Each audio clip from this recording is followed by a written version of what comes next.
Hello there. I'm Scotty. Going not? Excuse me. Got to take a drink in between recording. I'm recording 4 videos today, so got to take a drink in between. So, since I forgot to do this, see, I reviewed Creed 3 and I was going to do the ranking when I got back from having a weekend with my son, and I forgot. And so here we are. Born to be Kings, Princes of the Universe. No, we're going to rank all the Rocky and Creed films from worst to best. In my opinion, of course, I said this in my last ranking. I said this in my first ranking of this. And my last ranking I just did before this record, before this, when it comes out, before this or not. I'm not sure what order I'm going to upload them. Because there's some I want to upload first before the others. But, controversial, I think, especially this one. It's very similar. Nothing has really changed in my ranking. I went back and watched my ranking, and I'm like, you know what? My opinions in that video are very valid. As vague as they are, I'll probably talk more in this one, but because that was a very long while ago, back after Creed 2 came out. So like in my first or second year of YouTube. So probably a little more detailed here. But the only thing I had to do was figure out where Creed 3 went, and I think I think it works for me. I was even surprised. I'm like, do I like it more than this? I think I do. So, yeah, it's not number one. Number one hasn't changed. The top 3 have not changed. So if you watch my first ranking, spoilers, because you probably already know what it is, but now it has not changed. So here we go. Number 9, the worst of these films for me is Creed 2. I said this before. I don't like this movie. There are some things, like the Adonis Rocky relationship is good. Stuff with Rocky's relationship with his son is real good. But it's when you try to give redemption to the Creeds, especially, not Creeds, the Dragos, Ivan Drago, who is a murderer. And I think I said this before, I was under the impression, Rocky 4 happened, and in Rocky 4, Drago, spoiler alert, you don't know Rocky, would you watching this? Spoiler alert, Drago kills Apollo Creed. He doesn't go to jail right away because I figured, they're going to have him and Rocky fight, and after the fight, he goes to jail for murder. We find out here that's not the case. We find out after the fight, he just went back to Russia and was shunned by his people and by his wife for what had happened. And then this whole story is not only Creed getting redemption for his father, but the Dragos trying to get redemption for what happened to them after what happened. And I just don't care about the Drago side because Ivan Drago was a murderer and should be in jail for his entire rest of his life. It should be like, okay, you lost to Rocky? Let me see your hands. Cuff, cuff, let's take you to jail. No, you're gonna sit in prison in your skimpies, okay? I don't care. It's gonna be easier for Bubba to get to you. Get to jail. That is my opinion on the situation. He is a murderer and he should go to jail. I know, movie, but still. I was always under the impression that's what happened. He went to jail after fighting Rocky. But no, this movie tells us otherwise. And it tries to give redemption to a character that doesn't need it. And I just, like I said, when I watched it in theaters the first time, I thought it was okay. And then when I rewatched it to review it, really, really got to me. Made me think, no, this guy's a murderer. He and his family don't need redemption. I'm just saying. No. And, yeah, I don't ever really watch this one again. If I'm gonna watch all the Rocky films, I will probably go back and watch this, but I don't know if I will. Number 8, and it's going to be Rocky 2. Now, I've said this before, I find Rocky 2 to be kind of boring. You have Rocky courting Adrian again, they get married, they're going to have a kid, all that stuff, but it's really just a lot of stuff building up to the rematch with Rocky and Creed. And again, like I said in my original video, Rocky goes from I don't want to fight Apollo to I want to fight Apollo. Then I'm not going to fight Apollo. Then I am going to fight Apollo. No, my wife's in the hospital. I'm not going to fight Apollo. Well, oh, Adrian said it's okay. I'm going to fight Apollo. He flip-flops so much. What are we waiting for? Which is, there's a lot of it that just meanders through most of the film. Where it's like, I bet you I wasn't quite born yet when this movie came out. But I bet you the trailers heavily emphasized the rematch between Rocky and Creed, right? And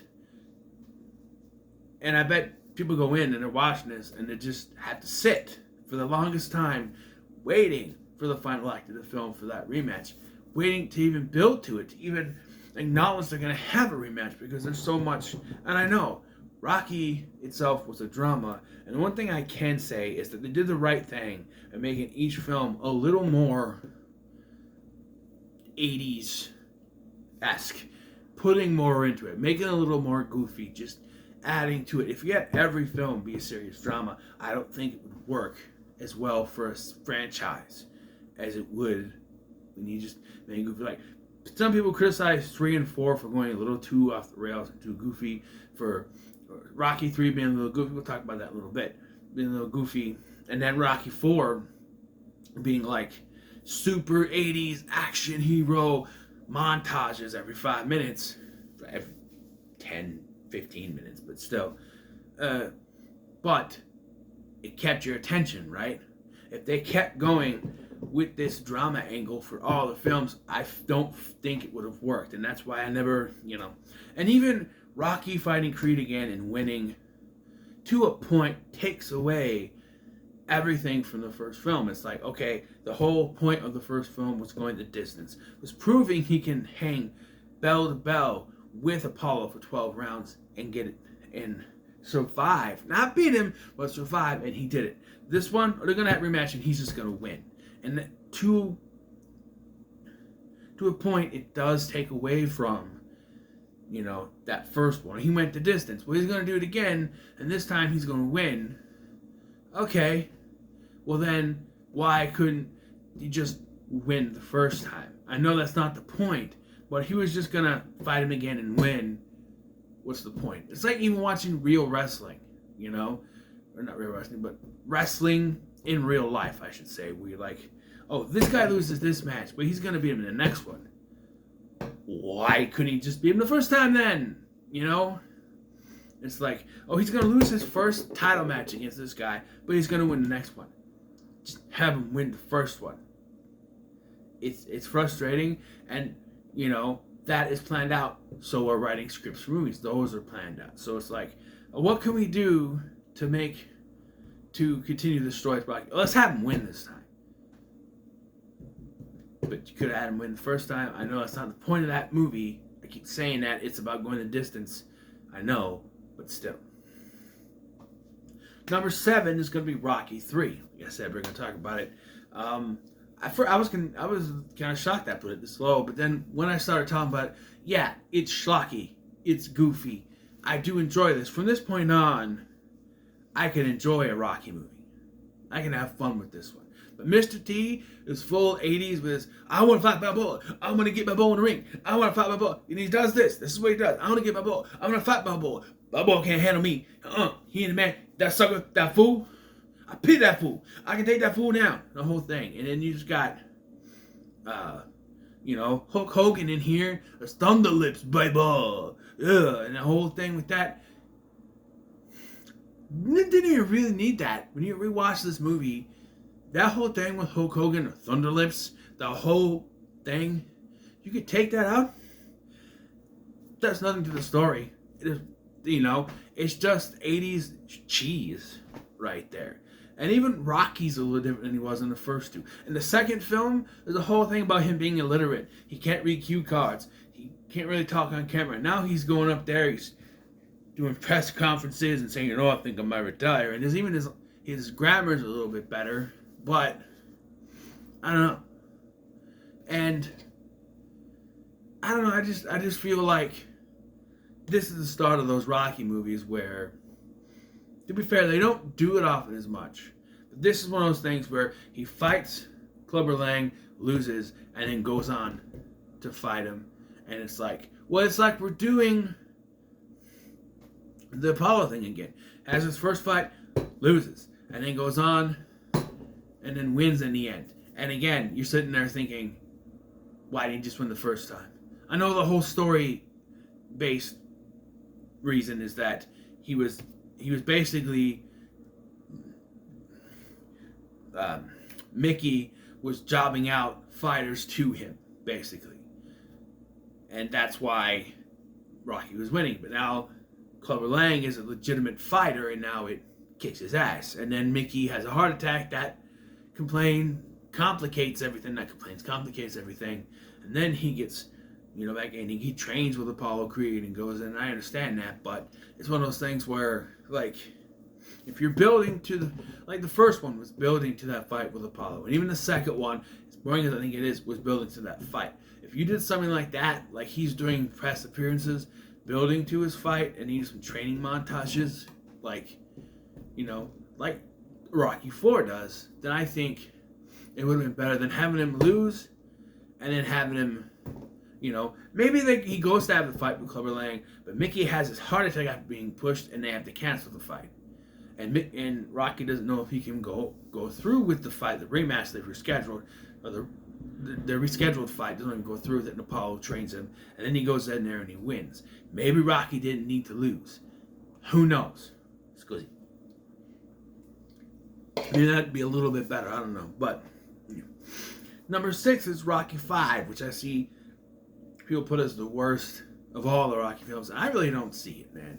Like, I enjoy this film. I think it does a good job of, like, Robert as a character, Rocky's son, is not used very much in the first few films. Like, the first film, like, not born yet. He's born in the second film, and in the third film, he's a kid. In the fourth film, he's a kid, but doesn't do much but sit there. He has a little conversation with Robert in the fourth film, but it's not much. He finally gets something to do, and it's kind of telling those stories of, think of the movie The Buttercream Gang, right? You get this kid who's used to being in, like, white bread country, basically. And then he goes to a place like Chicago, and he becomes a part of a gang. Same thing with Robert here. He's used to being growing up in the lap of luxury. Now he's going back to Philadelphia. Now he's going back into the slums. He's going to, I guess he was born there, but into the slums, and he's in this new place. He becomes sort of another gang member, standing up to this kid for taking his jacket. He becomes sort of a leader of a gang, and it, it kind of changes him a little bit, especially since Rocky's attentions are now on Tommy Gunn. And Tommy Gunn is not the best of villains for Rocky to fight. And really, you could say it's more George Washington Duke that is a villain here, as he manipulates Tommy, because he just wants to have his fighter fight Rocky, and that's what he wants. And in the end, he doesn't get what he wants because it's not a real fight. It's not in a ring. It's not with all the bells and whistles. It's a street fight. And you can see Rocky wanting to train to kind of, pass the torch to Tommy Gunn. But the problem is, Tommy was not raised in the same way he was. He doesn't have the morals like Rocky does. He's in it for the money. So as soon as he gets the whiff of money, he goes to George Washington Duke, and he's doing it for the money. He doesn't even thank Rocky for all the training that he gave him, because he only cares about the money and the women and all that stuff. And so there's a contrast there. And I do like the street fight that they have. And I love that it is kicked off because Tommy pushes Paulie. And that right there, as much of an ass that Paulie has been to him, it's still like a brother. And he's like, Paulie! And that's when he's like, my ring's outside. And they fell there, and I like it. Wake up, you son of a bitch, because Mickey loves you. And the whole thing, just, get up, you son of a bitch, because Mickey loves you. It's a good film. And then that song that plays at the end, the Measure of a Man song by Elton John, it's just a great song. I think it works. Maybe some of the rap songs in this don't work. Go for it, whatever, but I've never hated this. I'll see it on TV sometimes and just put it on in the background. I think it's a good watch. I don't get the hate. I think people were thinking it's going to be big and bombastic, and they wanted to go back to the more drama-based stuff. But they didn't go full drama like Rocky 2 because I can't be entertained by this, you know? Number 5 is going to be Creed. That's right. Creed is number 5. And I love that. And like I said before, it kind of retreads some stuff from Rocky Balboa, but I think it does a good job with what it does. Like, it brings in Adonis Creed, tells the story of how he was basically born of a mother who had an affair with Apollo Creed when Apollo Creed was the height of his, you know, popularity or whatever. And then this guy's grown up in the lap of luxury, but he doesn't feel like he should do that. He wants to be a fighter like his father. He wants to. So he goes to Rocky. He gets trained by Rocky, and he gets the title match. And I think it does a good job of, you know, doing the drama stuff. One thing I forgot to mention when I was talking about Creed 2 is I didn't like the whole, like, I know Bianca has the deaf thing, and then they tried to tell the story with the daughter, or the daughter is deaf. And I always felt that they didn't need to have that in there.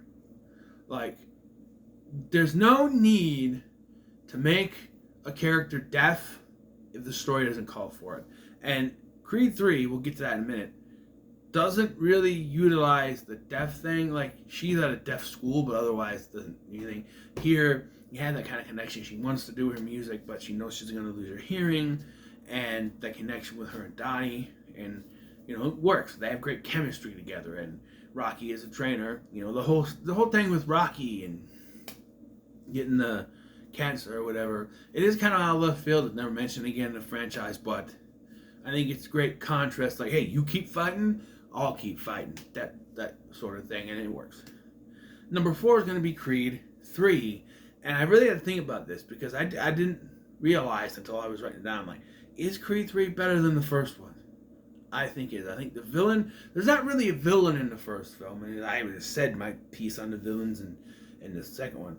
So I think the villain is great in this. It's a very personal villain, very personal story, and it works. Jonathan Majors is great in the role, and I think that he and Michael B. Jordan have great chemistry with each other and against each other. It's great. Excuse me. And yeah, like I said, there's a lot of good things, you know, and you keep the drama stuff going in this. You get to Creed 3, people were thinking, oh, it's going to get a little, you know, I mean, Michael B. Jordan directed this, and the fight scenes are a little bit different. I kind of like it. I kind of like the fight scenes that they have, but I think it works overall for the film. And yeah, I really enjoyed this movie. Now the top 3, like I said, are the same. So let's just go ahead and talk about number 3, being Rocky Balboa. Rocky Balboa has my favorite quote from Rocky ever. But it's not about how hard you can hit. It's how hard you can get hit and keep moving forward. How much you can take and keep moving forward. That's how winning is done. You know, he's talking to his son. It does sort of retread the father-son stuff from the 5th one, but now it's a little bit different because now Robert is older and now he's living in his father's shadow. It's not the he's jealous thing anymore. It's he's living in his father's shadow, and they're seeing him as Rocky Jr., where he wants to be Robert, the whole sort of thing. And then Rocky is conflicted what he wants to do. He's lost Adrian, he has Paulie, but he can't move on from Adrian. He reconnects with Marie, this girl that basically gave him the finger, told him, you know, and but now he wants to get back in the ring. He wants to fight this guy. And, you know, as a villain, he's probably not the best. And, of course, if you know the personal story of the boxer himself, it kind of doesn't work. But, you know, overall, and the fact that Rocky does not win. I know they filmed an ending where he won. But, again, much like the first film, this is about going the distance, not about winning. And him going the distance is much better. I know some people say, well, in that prediction thing, he said he won. Yes, but that's a computer prediction. That's not real. So, yeah, it's about going the distance again at his age anyway. Number 2 is going to be the original Rocky. Now, I love this movie, but it's never been my favorite of the franchise. You already know what it is. But I feel like this is a great film. Won an Oscar. And you got great performances here. You got Sylvester Stallone, Carl Weathers, Burt Young, and even Talia Shire. As much as she's a little more laid back than she would be in later films. But, yeah. And you have, like, just the whole energy of this film. The music and everything that goes with it. And you have that story of going the distance and proving you can go the distance. Rocky doesn't win, but he went the distance. He went the distance, and that bugs Apollo so much that in the second film he wants to fight. He said, I had him, and I couldn't get him. Well, I have 1 second. 1 second. It still didn't let him go. That in the end of the third one they had to have a fight because